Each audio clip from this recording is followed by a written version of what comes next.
Olá, sejam muito bem-vindos ao canal do Virei Economista, onde todos nós viramos economista e não precisa ser chato, não é?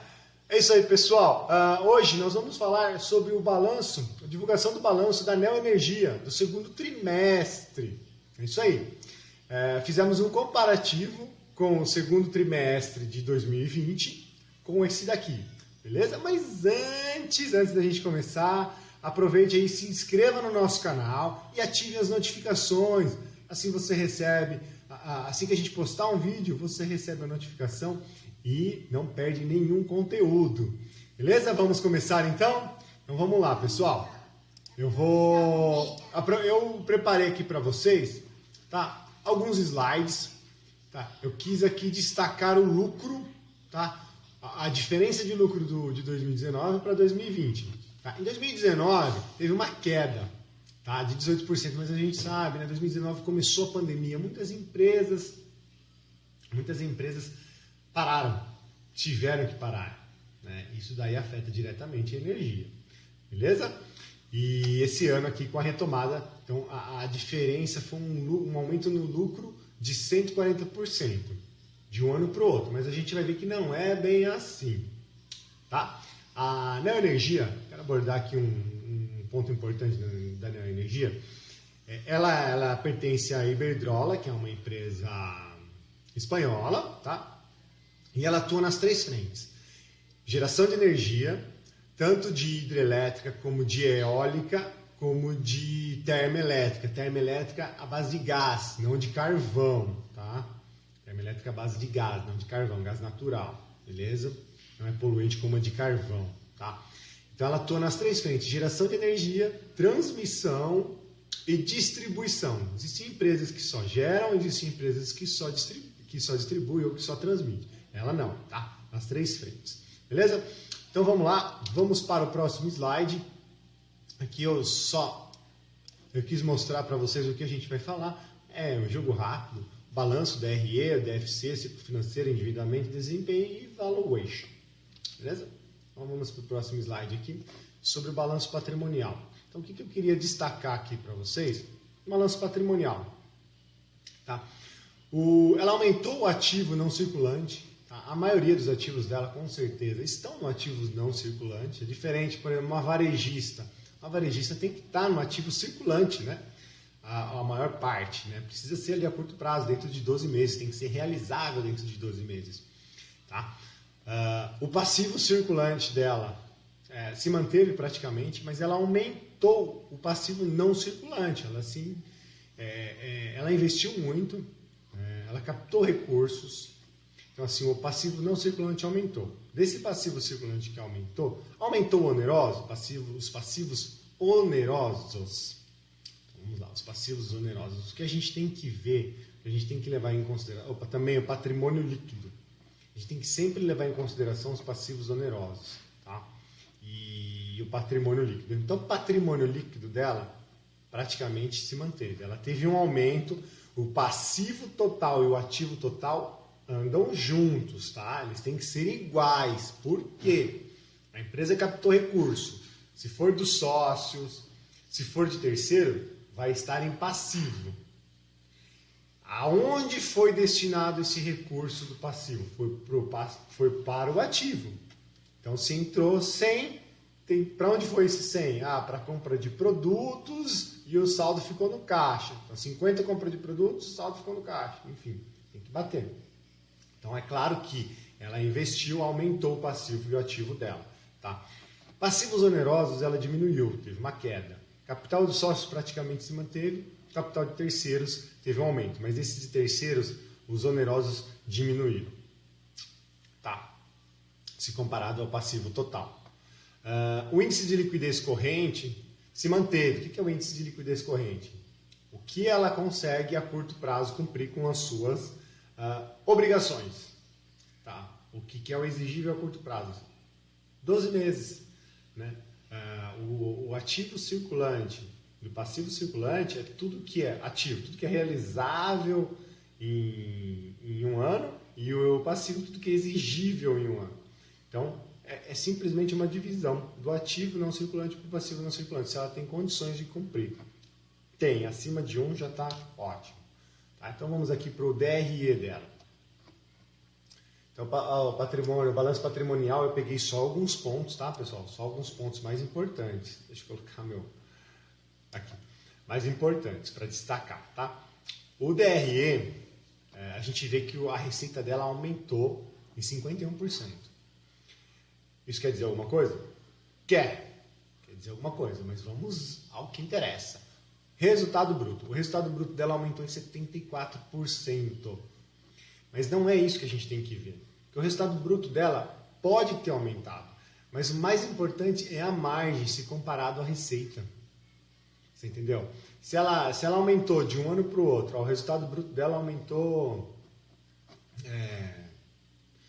100%, mas a margem bruta não aumentou, não é legal. É legal que a margem bruta aumente, e aumentou. Se pegar aqui, ó, de um ano para o outro, aumentou. Se comparado à receita. Então, ela aumentou a receita, mas ela aumentou a margem bruta dela. O que é?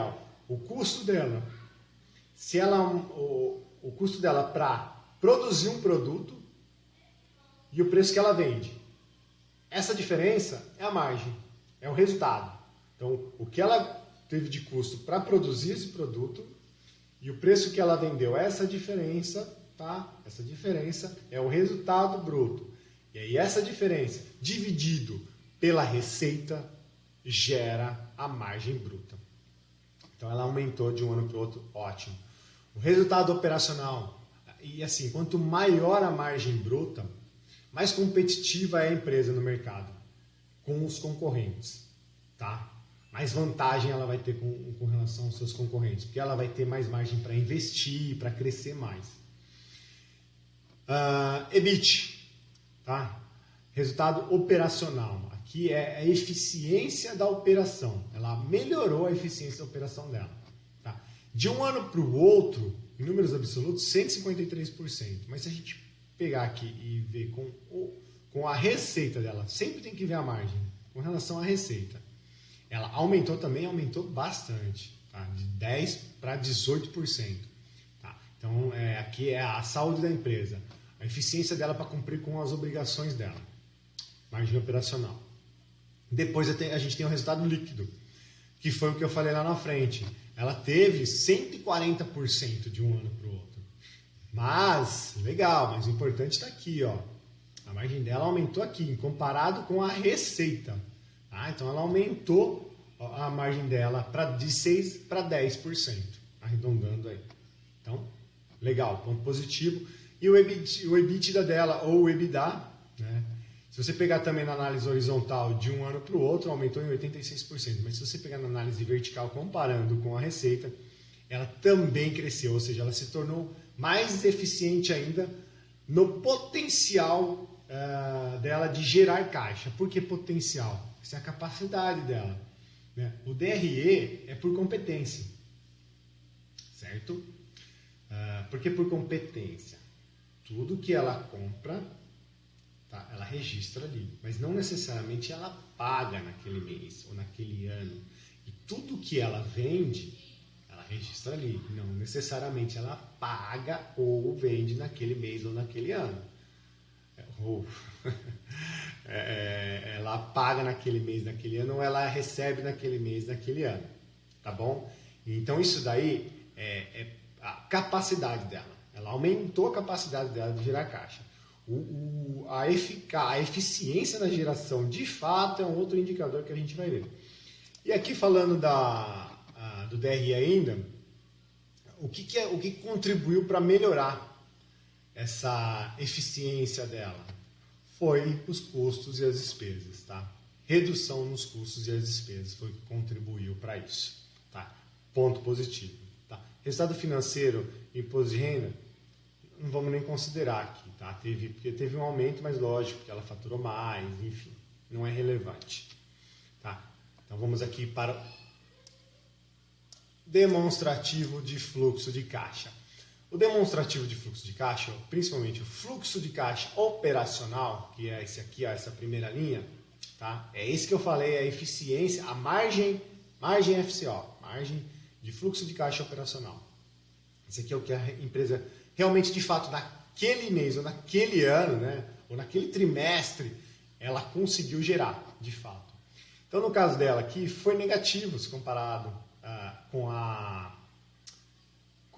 receita dela.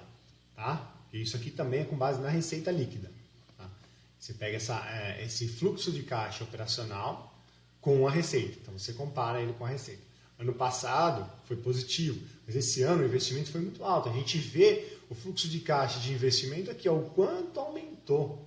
O quanto, de 2 para 160%, vamos ser mais prático. Aumentou em 160%. E também a captação de recursos também aumentou, né? Saiu de 1 bilhão 856 para 4,970. Então, como que funciona, pessoal? O fluxo de caixa livre.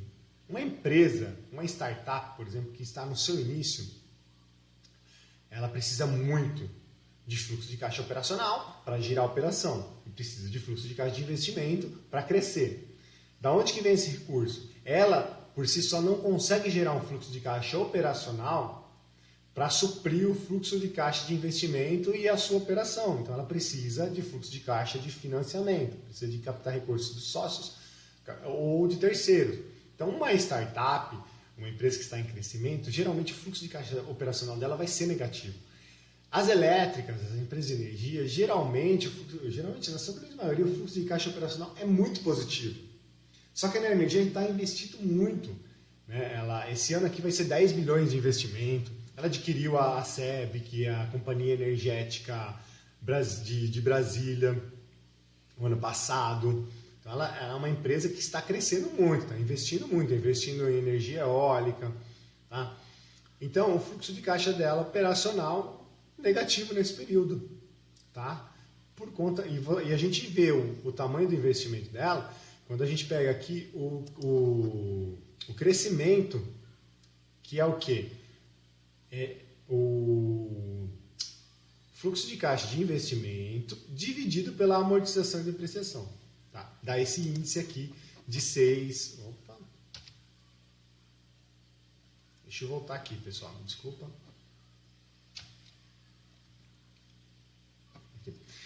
Dá esse índice aqui, tá? Então, uma empresa que investiu muito, tá? Se comparado ao que ela depreciou. Se ao contrário, se a depreciação for maior, ele está brincando comigo aqui. Se a depreciação foi maior do que o investimento, é uma empresa que está decrescendo, tá? E aqui não, aqui muito pelo contrário, é uma empresa que está em crescimento. Beleza? Então, por isso que aqui deu um índice alto e deu um fluxo de caixa operacional negativo. Numa empresa que já está na sua maturidade, uma empresa que está no seu crescimento, quase na sua maturidade, ela tem um fluxo de caixa operacional legal, mas que ainda não é necessário, não é suficiente para suprir o fluxo de caixa de investimento. Então, ela precisa de um fluxo de caixa de financiamento para, junto com o operacional, suprir esse fluxo de caixa de investimento. Uma empresa na sua maturidade, ela já gera um fluxo de caixa operacional muito alto. E esse fluxo de caixa operacional supre o fluxo de caixa de investimento que já está menor, o investimento já está diminuindo. E o fluxo de caixa de financiamento é negativo. Por quê? Porque sai mais, ela pagou dividendos, pagou os seus acionistas, então sai mais do que entra. Tá? É bem interessante isso para ser avaliado, é bem bacana. Numa próxima aula a gente pode abordar, um próximo vídeo a gente pode fazer uma aula sobre o fluxo de caixa. Mas vamos lá, vamos para o próximo, pessoal. Ciclo financeiro. A empresa tem um ciclo financeiro aqui, ela diminuiu 73, tá? Se a empresa tem um ciclo financeiro negativo, ela recebe antes de pagar. O ciclo financeiro funciona assim. Compra, estoque, vende e recebe ou paga, depende da empresa, e recebe. Uma empresa com fluxo de caixa negativo recebe, depois paga. Uma empresa com fluxo de caixa positivo, muito positivo, geralmente acaba pagando antes de receber. Tá? E aí isso gera a necessidade de fluxo de caixa, tá? De capital de giro. Uma empresa que tem um ciclo financeiro negativo, a necessidade de capital de giro dela provavelmente vai ser negativo, né? Porque é muito líquida a empresa. Uma empresa que tem um ciclo financeiro em dias muito longo vai ter uma necessidade de capital de giro muito alta. Então você vê que ela não tem uma necessidade de capital de giro alto aqui. Tá? Isso também é ponto positivo para a Neoenergia. Vamos para o próximo, que é o endividamento. Tá? Aqui o endividamento geral da empresa 69%, cresceu um pouquinho, e oneroso, isso é positivo, ó, diminuiu, que é o de juros. Tá? O índice de cobertura de juros dela também está ótimo. Tá? Ela consegue cumprir com os juros tranquilamente. Acima de 1 aqui já é positivo. Se for abaixo de 1, já não é uma dívida saudável. A alavancagem dela em anos também, 2,58. Acima de 4, ou seja, quantos anos ela levaria para pagar as suas dívidas de acordo com o EBITDA, ou seja, com o potencial geração de caixa dela. Você entendeu? Vocês entenderam? Vocês estão acompanhando o raciocínio aí? Fala para mim aí se vocês estão acompanhando. Brincadeira, né? Que piadinha. Mas vamos lá, galera. Vamos para o próximo. O desempenho da empresa. A margem líquida a gente já abordou, tá? O ROA dela, retorno sobre os ativos, ou seja, quanto que os ativos dela geram de lucro, tá? Então o potencial dela aumentou. O retorno sobre os ativos dela aumentou, positivo. A alavancagem do patrimônio líquido, né? Porque assim, o que a empresa tem de ativos aqui, com certeza, veio dos passivos. Ou seja, veio do patrimônio líquido, veio do passivo não circulante, enfim, veio de capital de terceiros também. Então, ou seja, o que ela tem de capital de terceiros aplicado nos ativos é 3,28. Uma empresa, quanto mais alavancada, maior é o ROI, retorno sobre o patrimônio líquido. Tá? Por quê? Porque ela está usando o capital de terceiros e o patrimônio líquido para gerar receita, para gerar lucro. Tá? Então, se ela está utilizando mais o capital de terceiro, você não está utilizando o seu capital para gerar mais lucro, você está utilizando o capital de terceiro para gerar lucro para você. Então, com certeza, o seu retorno vai ser maior. Tá? Então, assim, uma empresa alavancada, mais endividada, desde que dívida saudável, no caso da Neoenergia, dívida saudável, a gente vai ver aqui, é ponto positivo, ótimo, aumentou e muito, ó, foi eficaz. Tá? Os investimentos dela aqui, ó, a eficiência da operação dela em comparação aos ativos dela também melhorou. Você vê, tudo melhorou. Ela se alavancou mais e melhorou os retornos para ela. E o custo médio da dívida se manteve baixo. O ROI ele está maior do que o custo médio da dívida. Se ele tivesse menor que esse custo aqui, não seria uma dívida saudável. E a gente teria que analisar outros pontos também. Mas aqui, dívida saudável. Vamos para o próximo. Aqui, galera, é o valuation. O próximo e o último. Tá? O valuation, existe diversas formas de você avaliar uma empresa. Por múltiplos, por fluxo de caixa, descontado, tá? Entre outros. Aqui a gente fez por múltiplos, pegando valor patrimonial, lucro por ação e o EV/EBITDA. Então, o lucro por ação, aqui a gente pega o lucro da empresa e divide pelo número de ações. Deu 4,12. E a gente faz uma média, a gente pega várias empresas do setor, faz uma média de tudo isso, tá? Para chegar no valuation. Tá? Aí tem umas contas lá que eu não vou entrar em detalhes. Para a gente chegar no PL ideal dela. Então, assim, se for por esse tipo de valuation, o preço justo da ação dela pelo PL é 41,88. Se for pelo valor patrimonial por ação, o que é? É o valor patrimonial dela, patrimônio líquido, que é o capital social, que são as reservas de lucros, enfim, dividido pelo número de ações. Tá? Então está aqui, 18,51 é o valor patrimonial por ação. Mas aí o valor estimado da ação, tá? Pelo preço por valor patrimonial por ação é R$ 35,89. Tá? Espero que vocês estejam me acompanhando aí. E o valor da ação pelo EV/EBITDA. EV que significa Enterprise Value. Está negativo. Está negativo por causa da alavancagem dela. Ou seja, nossa, então a empresa está barata. Né? Desculpa. O preço, o valor da ação seria negativo. Não, é porque assim, ó, o que é o EV/EBITDA? Enterprise Value. O Enterprise Value vem do Market Cap, ou seja, a empresa, o que é o Market Cap? É o preço da capitalização. Você pega o número de ações vezes o preço de mercado, mais a dívida líquida. Então, qual o preço da ação? R$18. No mercado, na cotação atual. Quantas ações ela tem no mercado? 1 bilhão. Então, vezes esse valor. Tá? Mais a dívida líquida dela. A dívida líquida faz parte da empresa. Isso porque é aquilo que a gente comentou. A empresa se captou, ela captou recurso, gerou dívida para gerar ativos, para gerar receita. Então a dívida líquida faz parte da empresa. Dividido pelo EBITDA, pelo potencial de geração de caixa, tá? Capacidade de geração de caixa dela. E aí você tem um número, quando você faz, a gente não colocou esse múltiplo na nossa avaliação, tá? Mas quando você faz, ela dá um valor. Por exemplo, da Neoenergia deu R$12. 12 reais não, deu 12. O que significa isso?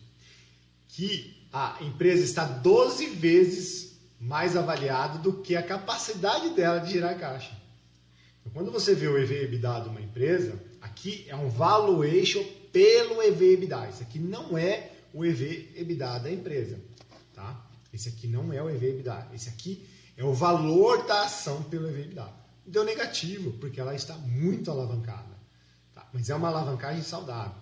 Mas assim, quando você vê o EV/EBITDA da empresa, você vai ver lá que o valor dela de mercado, a valorização dela de mercado, por exemplo, se for 12, está 12 vezes maior do que o potencial, a capacidade dela de gerar caixa.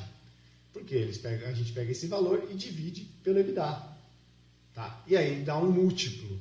Esse múltiplo fala, bom, esse múltiplo a gente compara com outros múltiplos de outras empresas do mercado para saber se essa empresa está cara ou barata.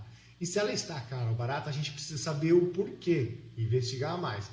Mas, pessoal, não é esse o assunto que a gente vai abordar. Eu só quis explicar, né, o que são esses números aí, porque não adianta a gente colocar aqui e simplesmente colocar e falar e não explicar, tem que ficar claro. Tá? Um dia a gente vai fazer uma live para explicar. Um dia não, nós iremos programar muitas lives para fazer ainda, para explicar esses indicadores, esses múltiplos, o porquê de cada coisa. Não dá para fazer isso tudo num vídeo só. A ideia aqui foi avaliar a Neoenergia, não é uma indicação, não estamos aqui indicando a Neoenergia para você, não vai sair comprando ela, é uma avaliação positiva, tá? Na nossa opinião, é uma avaliação, na opinião do Virei Economista, é uma avaliação positiva, tá? Muito boa. Claro que tem que considerar que ano passado foi pandemia, né? Ainda estamos em pandemia.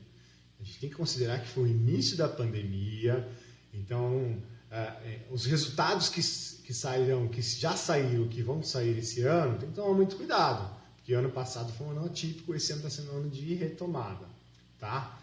Beleza, pessoal? Era isso aí que eu queria abordar, não saem daí ainda. Tá aqui, ó. Sigam as nossas mídias sociais. Esse aqui é o nosso canal em que você está, do YouTube, o Facebook e o Instagram. Beleza, galera? Esse foi mais um vídeo do Virei Economista, sem cortes, sem edição, numa patelada só, galera. Então, agradeço aí mais uma vez e fui!